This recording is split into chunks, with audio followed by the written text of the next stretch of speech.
تعالیٰ کا لاکھ لاکھ شکر ہے جس نے ہمیں مسلمان پیدا کیا، دین کی سمجھ دی، دین پڑھنے اور سیکھنے کا شوق عطا کیا، اپنی محبت عطا کی، اپنی پہچان عطا کی، اپنے رسول محمد صلی اللہ علیہ وسلم کی محبت عطا کی، اسلام پر جینے اور مرنے کا شوق عطا کیا۔ یہ ساری نعمتیں، اللہ سبحانہ و تعالیٰ کے یہ سارے احسانات ہم سے کچھ باتوں کا تقاضا بھی کرتے ہیں۔ جب نعمتیں ملتی ہیں تو ان کا شکرانہ ادا کرنا بھی ضروری ہوتا ہے، اور شکرانہ کس طرح انسان ادا کر سکتا ہے؟ وہ کام کر کے جو اللہ سبحانہ و تعالیٰ کو پسند ہو، اور ان چیزوں سے بچ کر جو اللہ سبحانہ و تعالیٰ کو ناپسند ہو۔ ہم میں سے بہت سے لوگ چونکہ مسلمان پیدا ہوئے ہیں اس لیے دین کے بارے میں بہت کچھ جانتے بھی ہیں، بچپن سے جانتے ہیں، سچ جھوٹ کے بارے میں، غیبت چغلی کے بارے میں، نماز روزہ کے بارے میں بہت سی چیزیں ہمیں بچپن سے ہی بتا دی جاتی، حلال و حرام کی بھی بہت سی چیزیں ہمیں پتہ چل جاتی۔ لیکن ایسا کیوں ہوتا ہے کہ سب کچھ جاننے کے باوجود بھی ہم وہ نہیں کرتے جو ہمیں کرنا چاہیے، یا ان چیزوں سے نہیں بچتے جن سے ہمیں بچنا چاہیے؟ شاید اس کی وجہ یہ ہے کہ ہمیں نیکی کرنے کے فائدے اور گناہ کرنے کے نقصانات کا علم نہیں، کیونکہ جب انسان کو کسی چیز کا فائدہ پتہ چلتا ہے تو یہ ہو نہیں سکتا کہ انسان پھر اس چیز کے پیچھے نہ جائے، اور جب اس کو کسی کام کا نقصان پتہ چلتا ہے تو پھر یہ ہوتا نہیں کہ انسان اس چیز سے بچے نہ۔ ہم سب جانتے ہیں کہ اگر ہم اللہ کو راضی کریں گے تو اللہ تعالیٰ ہم سے راضی ہو جائے گا۔ صحابہ کرام نے ہر وہ کام کیا جس سے اللہ راضی ہو، تو اللہ سبحانہ وتعالیٰ نے بھی ان کو اس خاص ٹائٹل سے نوازا، رضی اللہ عنہم ورضوا عنہ، وہ اللہ سے راضی ہو گئے اور اللہ ان سے راضی ہو گیا۔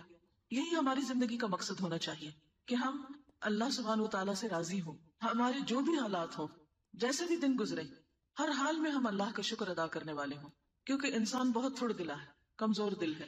ہوتا یہ ہے کہ جب اس کی مرضی کے مطابق حالات ہوتے ہیں تو وہ پھر بھی کچھ شکر گزار ہوتا ہے، لیکن جو ہی چیزیں اس کی مرضی کے خلاف ہونے لگے زندگی میں تو وہ اللہ سے ناراض ہونے لگتا ہے۔ ہمیں کسی حال میں بھی اللہ سے ناراض نہیں ہونا، کچھ ہمیں ملے یا کوئی چیز ہم سے لی جائے، ہر حال میں راضی رہنا ہے۔ کیوں؟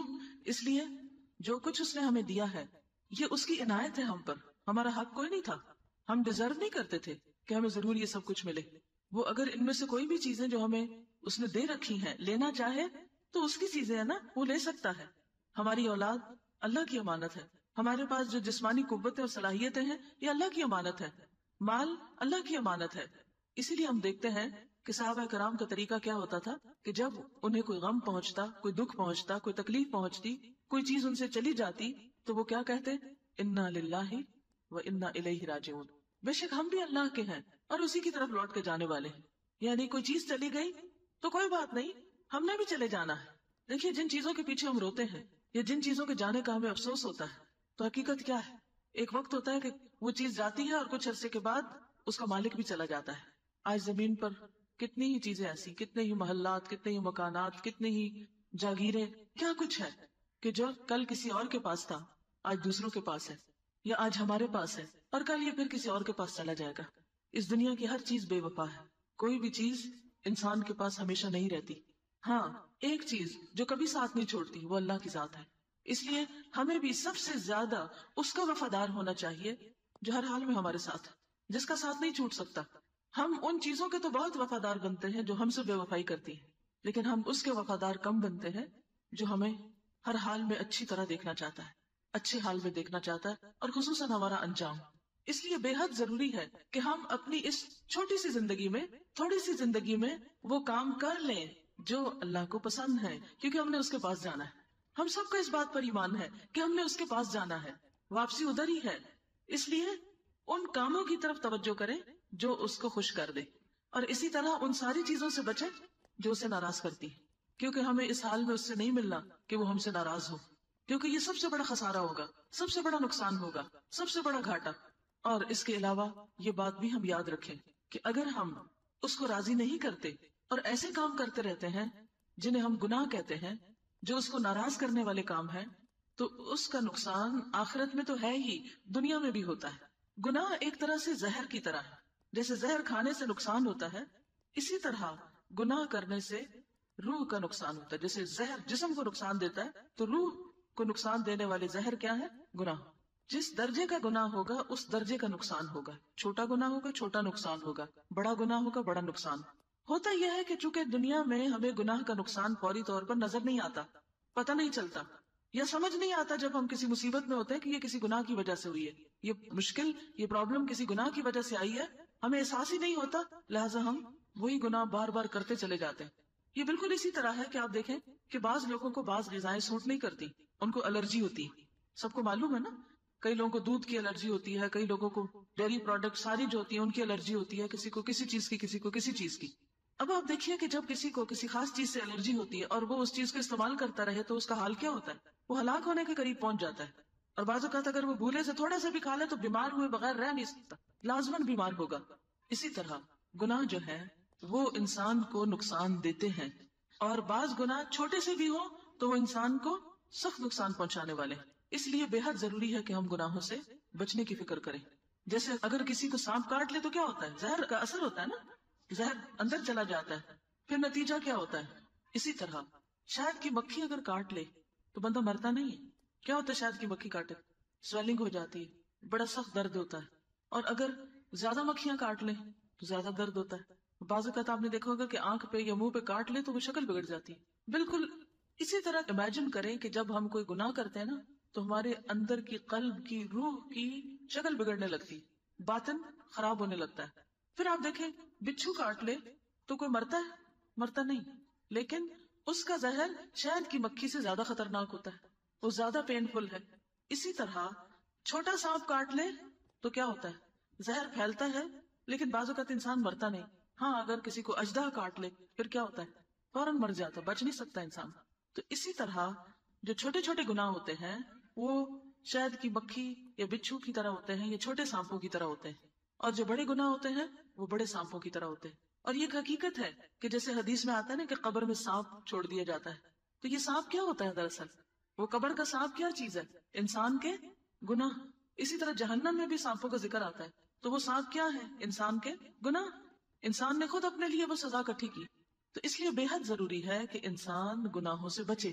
جب کسی بات کا پتہ چل جائے کہ یہ دین میں منع ہے تو اس کو چھوڑ دے، چاہے کتنا بھی دل چاہ رہا ہو، اور اس وقت اپنے آپ کو یہ سمجھے کہ نہیں مجھے تو سانپ کاٹ جائے گا۔ سانپ سے ڈرتے ہیں؟ کبھی انسان دور سے بھی دیکھ لینا تو روح فنا ہو جاتی۔ کتے سے ڈرتے ہیں؟ ایک دفعہ بھونکے تو کیا ہوتا ہے؟ خون تیز ہو جاتا ہے، ہاتھ پاؤں ٹھنڈے ہونے لگتے ہیں اور ایسا لگتا ہے مر ہی جائیں گے ابھی۔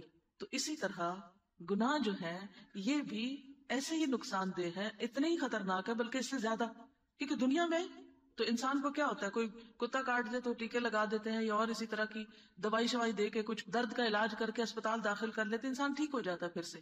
لیکن گناہ سے جب تک انسان توبہ نہیں کرتا وہ کاٹا اندر ہی رہتا ہے، وہ زہر اندر ہی رہتا ہے، اور پھر کیا ہوتا ہے؟ اس سے نقصان ہوتا ہے۔ آپ دیکھیں کہ جو ابلیس تھا، ابلیس کون تھا؟ شیطان تھا، کان من الجن، جنوں میں سے تھا، لیکن سب کا سردار تھا، جنوں کا بھی سردار تھا اور فرشتوں کا بھی بڑا بنا ہوا تھا۔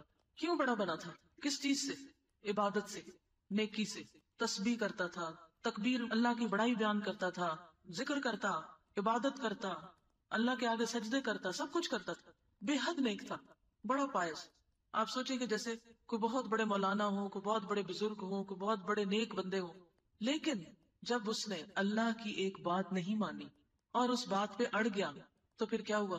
اس پر لعنت ہوئی، اللہ تعالیٰ اس سے ناراض ہو گیا۔ کیا اس نافرمانی نے اس کو نقصان دیا؟ اس گناہ نے ابلیس کو نقصان دیا کہ نہیں دیا؟ دیا نا۔ تو اس سے کیا بات ثابت ہوتی ہے؟ ابلیس نے کس بات سے انکار کیا تھا؟ سجدے سے۔ تو آج اگر کوئی شخص نماز نہیں پڑھتا کیا اس کو نقصان ہوگا؟ اس کو نقصان ہوگا۔ کوئی یہ نہ کہ کوئی بات نہیں اللہ معاف کرنے والا ہے، تو اگر اللہ تعالیٰ اسی طرح معاف کرنے والے ہوتے تو پھر ابلیس کو معاف کر دیتے نا جب وہ اکڑ بگڑ رہا تھا۔ تو اس کا قصور یہ تھا کہ اس نے انکار کیا، اور پھر جب اللہ تعالیٰ نے پوچھا کہ کیوں انکار کیا تو حجتیں کرنے لگا، اس انکار پہ ڈٹ گیا، توبہ نہیں کی، معافی نہیں مانگی۔ چلیے ایک اور مثال ہے حضرت آدم علیہ السلام کی اور حضرت حوا علیہ السلام کی۔ کیا ان سے کوئی غلطی ہوئی تھی؟ کیا کیا تھا انہوں نے؟ شیطان کی بات مان کے وہ پھل کھا لیا جس سے منع کیا گیا تھا۔ نقصان ہوا نا نقصان؟ کہاں سے نکال دیے گئے؟ جنت سے۔ تو آج اگر ہم حرام چیزیں کھائیں، شراب پیئیں یا جوئے کی کمائی کھائیں یا سود کھائیں اور پھر ہم کہیں کوئی بات نہیں جنت میں چلے جائیں گے، یہ کہاں کی لاجک ہے؟ یہ کیسے ہو سکتا ہے کہ ہم لوگوں کو دھوکہ فریب دے کے، فراڈ کر کے، کسی کی زمین غصب کر کے، کسی پہ ظلم ڈھا کے، کسی کے ساتھ زیادتی کر کے ہم کچھ اپنا مال اکٹھا کر لیں، اس سے بزنس کریں اور اس کو کھائیں اور پھر کہیں کوئی فرق نہیں پڑتا، اللہ غفور الرحیم ہے۔ اگر اللہ تعالیٰ اسی طرح غفور رحیم تھے تو آدم علیہ السلام کو بھی کہنا اچھا آدم بھول گیا تو کوئی بات نہیں، خیر ہے، جانے دیا تجھ کو. نہیں، جنت سے بھی نکالا گیا اور جو جنت کے کپڑے تھے وہ بھی لے لیے گئے. صرف یہ نہیں کیا گیا کہ جنت سے نکالے گئے، گھر سے بھی نکالے گئے، لباس بھی لے لیا گیا. تو اسی طرح ابلیس جو ہمارا دشمن ہے وہ کیا چاہتا ہے کہ جیسے آدم علیہ السلام کو جنت سے نکلوایا تھا اس نے، وہ ہمیں بھی جنت میں جانے نہ دے. وہ راستے میں بیٹھا ہوا ہے، وہ ہر وقت بہکاتا ہے اور وہ ہر ایک کو بہکاتا ہے. کبھی نہ سوچے کہ ہم بڑے نیک ہیں، ہم نے تو قرآن پڑھ لیا ہے اور ہم تو بڑے علامہ بن گئے ہیں اور ہم تو بڑے پارسان ہیں، اس لیے ہمیں شیطان کچھ نہیں کہہ سکتا. نہیں، شیطان دشمن ہے اور دشمن جب تک اپنا وار کر نہ لے وہ چین سے نہیں بیٹھتا. وہ آگے سے بھی آتا، وہ پیچھے سے بھی آتا، وہ دائیں طرف سے بھی آتا، وہ بائیں طرف سے بھی آتا ہے اور وہ انسان کو اپنے گھیرے میں لینے کی کوشش کرتا ہے، وہ چھوڑتا نہیں ہے. اس لیے ہم سب کو نمبر ایک یہ پتا ہونا چاہیے اللہ کو کیا پسند ہے کیا نہیں. ویسے بھی پتا ہونا چاہیے کیونکہ جس شخص سے آپ کو محبت ہوتی ہے آپ یہ معلوم کرنے کی کوشش کرتے ہیں اچھا اس کو کیا پسند ہے اور کیا پسند نہیں. کیوں پتا کرتے ہیں؟ تاکہ جو اس کو پسند ہے وہ کام کرے اور جو اس کو نہیں پسند وہ نہ کرے. تو اللہ سبحانہ تعالیٰ سے بھی اگر ہمیں محبت ہے تو ہمیں شوق لگ جائے گا کہ مجھے پتا کر کے چھوڑنا ہے اللہ تعالیٰ کو کیا پسند ہے اور کیا پسند نہیں. اور اس کے لیے پھر آپ کیا کریں گے؟ قرآن پڑھیں گے، حدیث پڑھیں گے اور معلوم کرنے کی کوشش کریں گے کہ اللہ تعالیٰ کیا چاہتے ہیں ہم سے. یہ جتنے بھی لوگ قرآن پڑھتے ہیں نا ان کا یہی دراصل شوق ہوتا ہے، یہی پیچھے غرض ہوتی ہے کہ اور پتا کرے اور معلوم کرے. اور جب ان کو پتا چل جاتا ہے تو پھر ان کی کوشش ہوتی ہے کہ کچھ کریں بھی. تو پہلی چیز ہے پتا کرنا، لیکن خالی پتا کرنا کافی نہیں ہے. پتا کرنے کے بعد اس چیز کو عمل میں لانا بڑا ضروری ہے اور ان گناہوں سے بچنا ضروری ہے جو اللہ سبحانہ تعالیٰ نے بچنے کے لیے کہے ہیں، ورنہ وہ گناہ زہر کی طرح انسان کو نقصان دینے والے ہیں.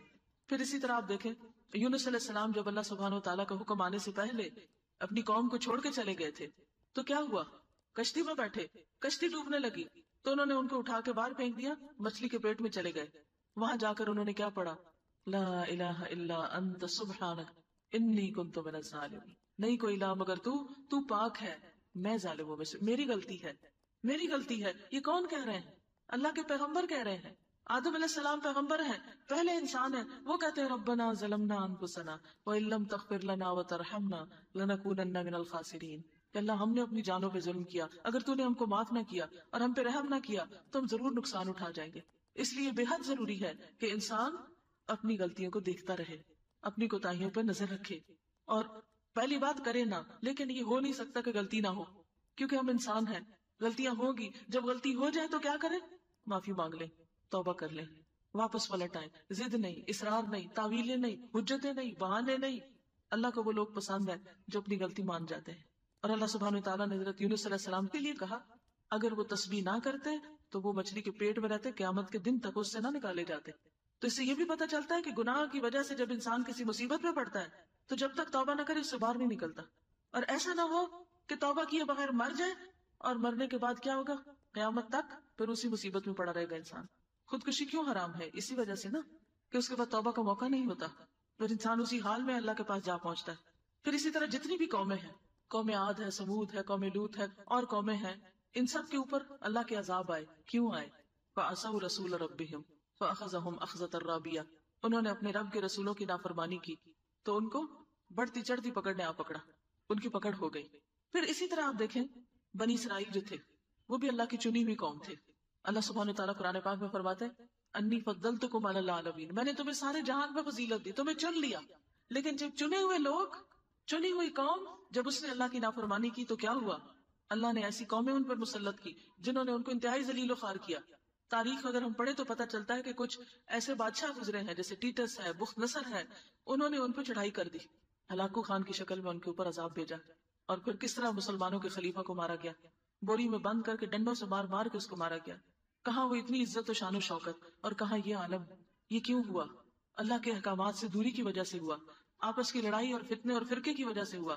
تو جب اللہ کی نافرمانی کوئی قوم کرتی ہے تو آخرت سے پہلے دنیا میں بھی اس کی پکڑ ہو جاتی. حضور صلی اللہ علیہ وسلم نے فرمایا جب میری امت میں گناہوں کی کثرت ہو جائے گی تو اللہ تعالیٰ خواص و عوام سب پر اپنا عذاب اتارے گا، یعنی کہ سب اس کی لپیٹ میں آئیں گے. حضرت ام سلمہ فرماتی ہیں یہ سن کر میں نے حضور صلی اللہ علیہ وسلم سے پوچھا یا رسول اللہ کیا اس وقت صالح اور نیک بندے نہیں ہوں گے، یعنی نیک بندے ختم ہو جائیں گے؟ آپ نے فرمایا کیوں نہیں، ہوں گے. میں نے کہا پھر ان کے ساتھ کیا معاملہ ہوگا، کیا وہ بھی بیچ میں پس جائیں گے؟ آپ نے فرمایا جو اور لوگوں پہ افتاد آئے گی وہ ان پر بھی آئے گی، پھر اللہ تعالیٰ کی جانب سے ان کی بخشش ہوگی اور ان کے لیے اللہ کی رضامندی اترے گی۔ یعنی اگر انسان کسی ایسے علاقے میں رہتا ہے کہ جہاں کوئی وبا پھوٹ پڑتی ہے، کوئی زلزلے میں لوگ مر جاتے ہیں یا کوئی سیلاب آ جاتا ہے، تو اب یہ تو نہیں ہوتا کہ نیک لوگوں کو الگ کر دے اور صرف برے لوگوں کو بہائے۔ اگر زیادہ گناہ ہونے لگے کسی بستی کے اندر تو آفت سب کو تباہ کر دیتی ہے، پھر نیک لوگ اپنی اپنی نیتوں پہ اٹھائے جائیں گے، لیکن دنیا میں ان کی بھی ساتھ پکڑ ہو جاتی ہے۔ تو اس لیے یہ بہت ضروری ہے کہ انسان خود بھی گناہوں سے بچے اور دوسروں کو بھی روکنے کی کوشش کرے کہ بھی تم ایسا نہ کرو، اللہ کو ناراض نہ کرو۔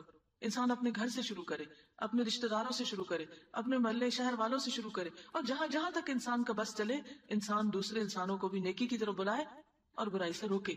پھر اسی طرح ہم دیکھتے ہیں نبی صلی اللہ علیہ وسلم نے فرمایا ان الرجل لیحرم الرزق بالذنب یصیبہ، آدمی اپنے گناہوں کی وجہ سے رزق سے محروم ہو جاتا ہے۔ یعنی اچھی بلی نوکری ہوتی ہے، اچھی بلی جاب ہے، اچھا بلا بزنس ہے، اچانک ڈاؤن فال ہو جاتا ہے، اور انسان کبھی کہتا ہے اس نے مجھے نظر لگا دی، کبھی کہتا ہے اس نے میرے ساتھ یہ برا کیا، اس نے جادو کر دیا، فلانے نے یہ کر دیا۔ اس طرح کی باتیں ہم کرتے ہیں، یہ بھول جاتے ہیں کہ ہماری بھی کوئی غلطی ہو سکتی ہے، اللہ کی کوئی ناراضگی بھی ہو سکتی۔ تو ایسے موقع پر دوسروں کو بلیم کرنے کی بجائے توبہ استغفار کرے، کیونکہ اللہ کا وعدہ ہے۔ حضرت نوح علیہ السلام کی زبانی اللہ سبحانہ وتعالیٰ نے سب کے لیے میسج دیا، فَقُلْتُ اسْتَغْفِرُوا رَبَّكُمْ إِنَّهُ كَانَ غَفَّارًا، میں نے کہا اپنے رب سے معافی مانگ لو، بے شک وہ معاف کرنے والا ہے۔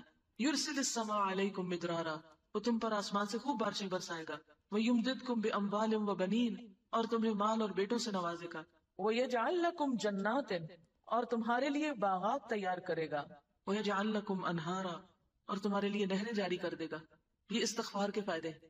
تم اللہ سے معافی مانگ لو، اللہ یعنی تمہارے رزق میں اولاد میں برکت پیدا کر دے گا۔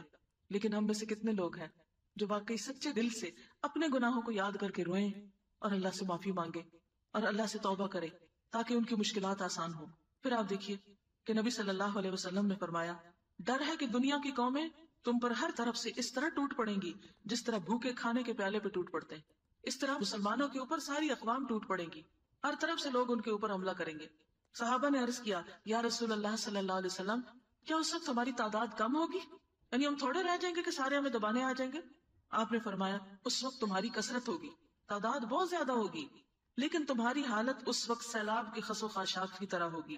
یعنی جیسے بارش آتی ہے نا، سیلاب چلتا ہے تو اوپر کانٹے اور چھوٹے موٹے تنکے وغیرہ بہنے لگتے ہیں۔ تمہارے دشمنوں کے دلوں سے تمہارا روب اٹھ جائے گا اور تمہارے دلوں میں وہن پیدا ہو جائے گا۔ پوچھا گیا وہن کیا ہے؟ فرمایا زندگی سے محبت اور موت سے نفرت۔ تو بات یہ ہے کہ زندگی سے جب محبت ہوتی ہے نا، اس دنیا سے محبت، تو پھر انسان دن رات کس چیز میں لگا دیتا ہے؟ صرف اس دنیا کو بنانے میں، اسی کو سنوارنے میں، اسی کو خوبصورت کرنے میں، اسی کے اندر اور ترقی کرنے میں، اور آخرت کو بھول جاتا ہے اور وہ آخرت کا ذکر بھی نہیں کرتا، موت کی بات بھی نہیں کرتا۔ اگر کوئی کرے تو کیا کہتا ہے؟ تم تو ڈراتے ہی رہتے ہو، موت کی بات سننا بھی نہیں چاہتے۔ یعنی موت کا ذکر نہ ہونا انسان کو گناہوں پہ اور شیر کر دیتا ہے۔ کون سی چیز انسان کو گناہوں سے بچنے میں مدد دیتی؟ موت کا ڈر کہ مرنا ہے، خدا کو جواب دینا ہے، مرنے کے بعد کیا ہوگا، قبر میں کیا ہوگا، جان کیسے نکلے گی، قیامت کے دن کہاں اٹھیں گے۔ یہ ساری چیزیں انسان کے اندر ڈر پیدا کرتی ہیں، تو پھر انسان اس دنیا میں شرافت سے زندگی بسر کرتا ہے۔ تو اس لیے بے حد ضروری ہے کہ انسان گناہوں سے بچے۔ ایک عام گناہ جو ہم خواتین میں بہت پایا جاتا ہے وہ ہے دوسروں کی غیبت چگلی، دوسروں کی برائیاں کرنا، جہاں بیٹھے کسی نہ کسی کے خلاف باتیں شروع کر دیں اور پھر ختم ہی نہ کرنا، کرتے چلے جانا۔ اس کے بارے میں کیا حکم ہے؟ نبی صلی اللہ علیہ وسلم نے فرمایا، مسند احمد کی روایت ہے، جب مجھے معراج کے لیے لے جایا گیا، شب معراج پہ، ویسے تو لوگ شب معراج بڑی مناتے ہیں لیکن یہ نہیں پتا کہ اس دن ہوا کیا تھا، کہ مجھے جب لے جایا گیا تو مجھے ایسے لوگوں پر سے گزارا گیا جن کے ناخن تانبے کے تھے، وہ ان سے اپنا منہ اور سینے نوچ رہے تھے۔ میں نے جبریل سے پوچھا یہ کون لوگ ہیں، یہ کیوں اپنا منہ نوچ رہے ہیں؟ انہوں نے کہا یہ وہ لوگ ہیں جو انسانوں کا گوشت کھایا کرتے تھے، یعنی غیبت کرتے اور ان کی آبرو ریزی کرتے، یعنی ان کی بے عزتی کرتے۔ تو آج یہ اپنے آپ کو خود بے آبرو کر رہے ہیں کہ منہ پہ کچھ بھی لگ جائے تو انسان کو کتنی شرم آتی، تو میں کسی کو کیا منہ دکھاؤں گا۔ تو قیامت کے دن ایسے لوگ اپنے ہی منہ چھیل رہے ہوں گے۔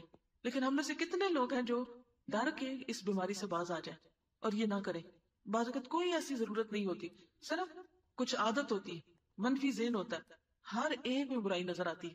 کچھ لوگوں کی عادت ہوتی کہ انہیں سیدھی چیز بھی الٹی نظر آتی، ہر وقت بدگمانی کرتے ہیں، دوسروں کے بارے میں برا سوچتے ہیں، کوئی ان کا اچھا بھی کرے اس کے لیے بھی برا سوچیں گے۔ یہ وجہ ہوگی کیونکہ شیطان ہمارے دل میں وسوسے ڈالتا ہے، وہ وسوسے ڈالتا ہے فلاں نے تمہارے خلاف بات کی ہے کوئی، اچھا پھر وہ شروع ہو جاتا ہے تجسس کرنا، پھر اس کے بعد وہ زبان سے ایسی باتیں نکالنے لگتا ہے۔ نتیجہ کیا ہوتا ہے؟ انسان وہ کرنے لگتا ہے جو شیطان کو خوش کرتا ہے اور رحمان کو ناراض کرتا ہے. اب کس طرح انسان اس سے رکے؟ انسان یہ سوچے کہ آج میں اگر کسی کے پیچھے پڑ گیا ہوں نا، کسی کی بےزتی کر رہا ہوں، کسی کی باتیں کر رہا ہوں، کسی کے خلاف بول رہا ہوں، تو کل یہ اپنے پہ ہی پلٹے گا. اس لیے مجھے اپنی خاطر کسی کے ساتھ برا نہیں کرنا، نہ سامنے نہ اس کے پیچھے. اب اس کی پہچان کیسے ہو کہ آپ کسی کی برائی کر رہے ہیں؟ جو بات آپ کسی کے سامنے نہ کہہ سکیں، آپ کو ڈر ہو کہ یہ شخص ناراض ہو جائے گا مجھ سے، تو پھر آپ کیا کریں؟ سامنے تو کہہ نہیں سکے، پیچھے اس کی بری بات کریں. پھر یہ کہ اس کی بےزتی کرائیں، اس کی عزت گوائیں، اس کا امیج خراب کریں، تاکہ اس کو لوگ برا سمجھے اور مجھے اچھا سمجھے. بعض اوقات یہ جذبہ ہوتا ہے نا کہ اپنے آپ کو بڑا عقل مند ثابت کرنا ہوتا ہے، تو دوسرے کو انسان ذلیل کرنے لگتا ہے. پھر اسی طرح نبی صلی اللہ علیہ وسلم نے فرمایا لوگوں پر ایسا زمانہ آئے گا کہ اسلام کا صرف نام رہ جائے گا. لوگ کہیں گے ہم مسلمان ہیں، لیکن مسلمانوں والی کوئی عادت ان میں نہیں ہوگی. اب اسلام کی سب سے پہلی پہچان کیا ہے؟ سلام. آج کتنے لوگ ہیں جو ایک دوسرے کو سلام کرتے ہیں؟ آپ کسی بازار مارکیٹ میں چلے جائیں، کیا کوئی کسی کو سلام کرتا نظر آتا؟ ہارڈلی. لوگ ایک دوسرے کے پاس سے گزرتے منہ موڑ کے چلے جاتے. گھر میں ایک دوسرے کو سلام نہیں کرتے. حالانکہ نبی صلی اللہ علیہ وسلم نے اس کے بارے میں کیا فرمایا؟ خدا کی قسم جس کے قبضے میں میری جان ہے، تم جنت میں جا نہیں سکتے، جنت میں جا نہیں سکتے جب تک کہ تمہارے اندر ایمان نہ ہو. اور ایمان آ نہیں سکتا کہ جب تک کیا نہ ہو، آپس میں محبت نہ کرو. کیا میں تمہیں نہ بتاؤں وہ طریقہ کہ جس پر تم عمل کرو تو تم آپس میں محبت کرنے لگو گے؟ اور وہ ہے افشوا السلام بینکم. کیا کرو؟ سلام کو آپس میں رواج دو، سلام کو خوب خوب پھیلاؤ. لیکن ہم میں سے بہت سے لوگ نہ سلام کرتے ہیں، اور اگر کوئی کرے جواب بھی نہیں دیتے، اس میں بھی تھکتے ہیں. تو سلام کیا ہے؟ دراصل جنت میں لے جانے کی کنجی، یہ اسلام کی پہچان ہے. لیکن بہت سے لوگ اس سے خالی ہیں. پھر اسی طرح آپ نے فرمایا اور قرآن کے صرف حروف رہ جائیں گے، یعنی کہ مخارج اور تجوید اس میں تو پھر بھی توجہ ہوگی یار، حفظ کر لیں گے، لیکن قرآن کہتا کیا ہے اس کی گہرائی میں نہیں جائیں گے. اس وقت مسجدیں ان کی بڑی عالی شان ہوں گی. آج آپ دیکھیں مشرق مغرب میں ہر طرف بڑی بڑی مسجدیں لوگوں نے بنا رکھی ہیں، مگر ہدایت سے خالی، اس میں دین کی تعلیم نہیں ہوگی. آپ دیکھیں بہت سی مسجدوں کا حال کیا ہے کہ لوگ وہاں نماز پڑھتے ہیں اور بس مسجد بند، کوئی درس نہیں، کوئی تدریس نہیں، کوئی کسی کو ہدایت کی بات نہیں کرتا. ان کے علماء آسمان کے نیچے بسنے والوں میں سب سے زیادہ برے لوگ ہوں گے. یعنی جو دیندار طبقہ ہوگا وہ سب سے برا ہوگا، جو بظاہر دین کا بڑا نام لینے والے ہوں گے. تو اس سے بھی بہت ڈرنا چاہیے ہمیں. اگر اللہ نے دین کا شوق دیا، دین کا علم دیا ہے، تو ہمیں اللہ سے ڈرتے رہنا چاہیے. انہی سے فتنے کھڑے ہوں گے. فتنے کس سے کھڑے ہوں گے؟ دین والوں سے فتنے کھڑے ہوں گے. دین والے فتنے اٹھائیں گے، دین کے نام پہ فتنے اٹھائیں گے، اور گھوم کر انہی میں لوٹ آئیں گے، خود ہی بھگتیں گے پھر اس کو. اب آپ دیکھیں نا، ایک دینی مذہبی لیڈر اگر لوگوں کے درمیان نفرت پھیلا رہا ہے، لوگوں کے درمیان دوسروں کے خلاف باتیں کر کر کے ان کو اکسا رہا ہے، دوسروں کو کافر بتا رہا ہے، نتیجہ کیا ہوگا؟ جو اس کے سننے والے، جو اس کے ماننے والے، وہ بھڑک اٹھیں گے، وہ جا کے حملہ کریں گے کسی اور پر، پھر بچ جائیں گے. جدھر حملہ کریں گے وہ واپس انہی پہ لوٹ آئیں گے. تو اس لیے دین والوں کی بہت بڑی ذمہ داری ہے، اور وہ کیا ہے؟ آپس میں اتفاق محبت سے رہے، ایک دوسرے سے نفرت نہ کرے، دوسروں کا احترام کرے. اگر کوئی شخص ان کو پسند نہیں تو بھی اپنی زبان کو بند رکھے. پیٹ پیچھے بیٹھ کے تبصرے کرنا بغیر علم کے، اور بڑی بڑی باتیں کرنا، اور ایک دوسرے کے خلاف باتیں کرنا، اور ایک دوسرے سے نفرت کرنا، اور بغض رکھنا، اور حسد رکھنا، اور مقابلے بازی کرنا، یہ دین والوں کا کام نہیں ہوتا. یہ دین کی تعلیم نہیں ہوتی.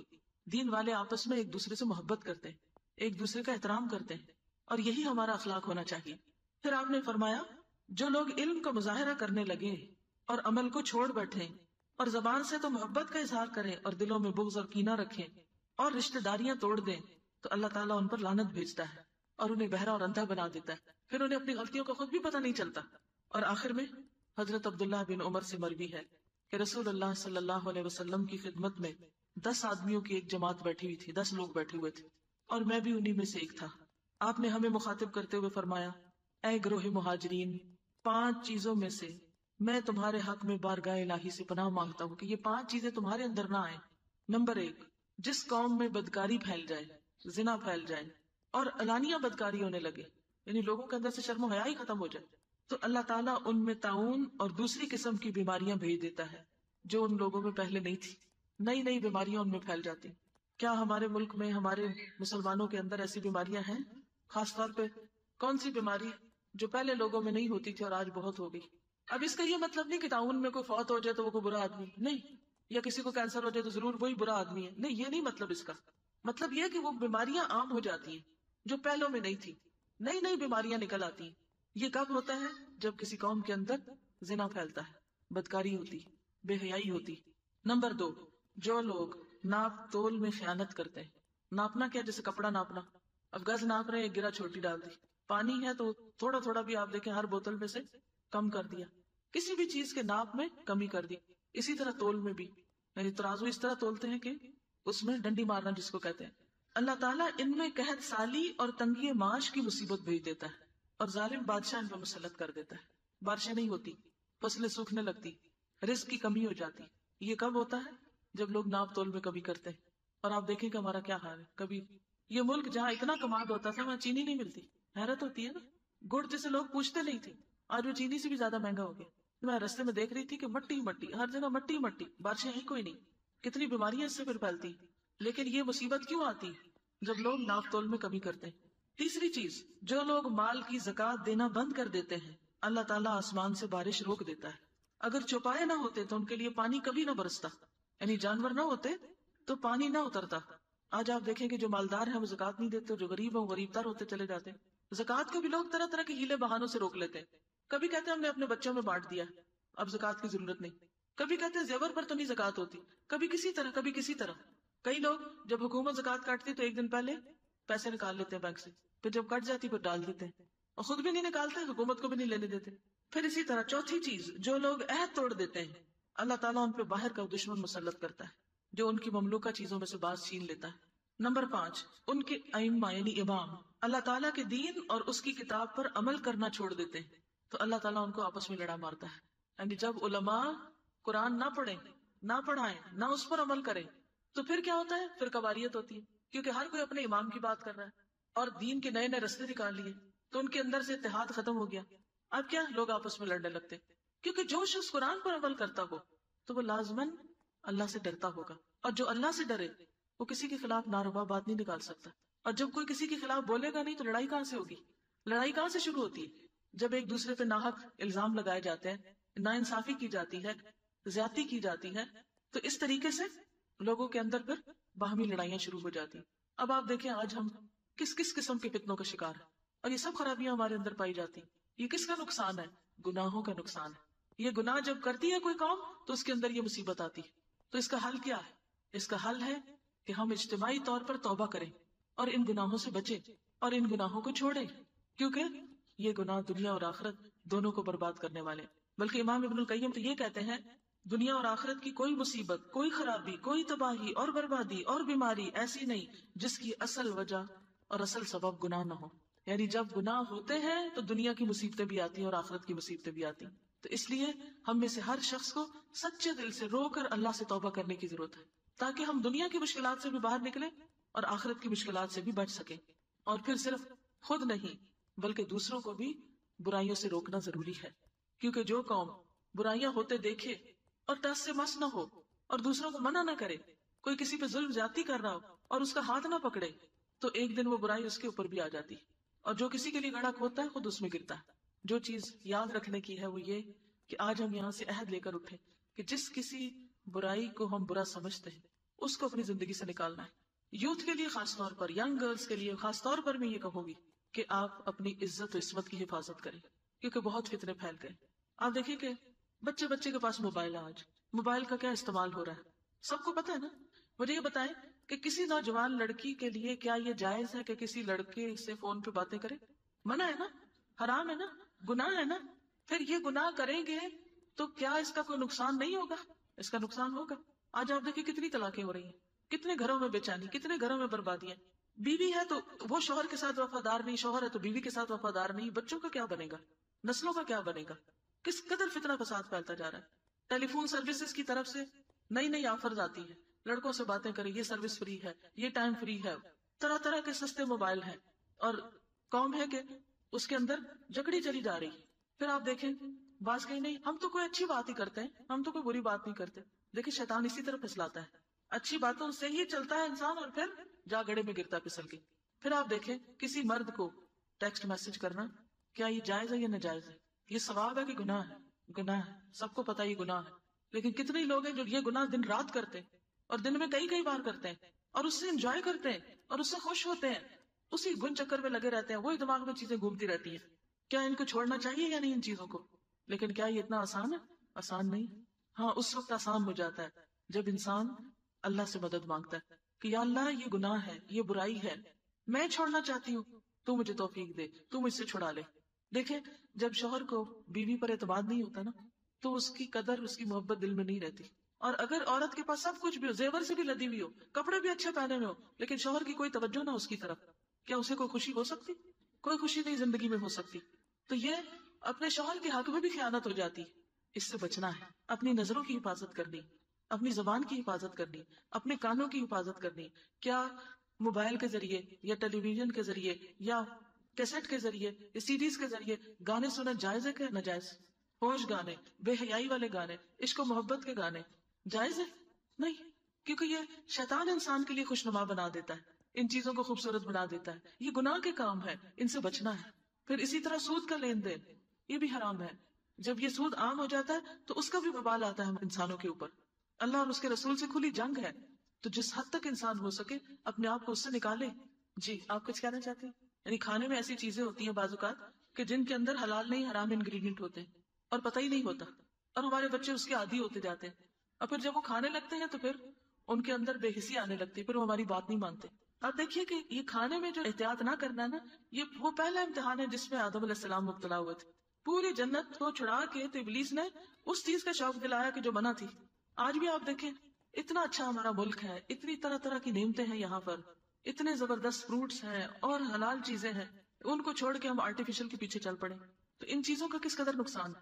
تو اس لیے ہم میں سے ہر شخص دیکھے کہ وہ اپنی کل کلی کیا بھیج رہا ہے۔ قرآن پاک میں اللہ تعالیٰ فرماتے ہیں وَلْتَنْظُرْ نَفْسٌ مَا قَدَّمَتْ لِغَدٍ، ہر شخص کو چاہیے کہ دیکھے اپنی کل کلی کیا بھیج رہا ہے۔ جو ہم بولتے ہیں، جو ہم لکھتے ہیں، جو ہم سوچتے ہیں، جو ہم کرتے ہیں، سب لکھا جا رہا ہے، اور کل جب کتاب ملے گی تو سب اس کے اندر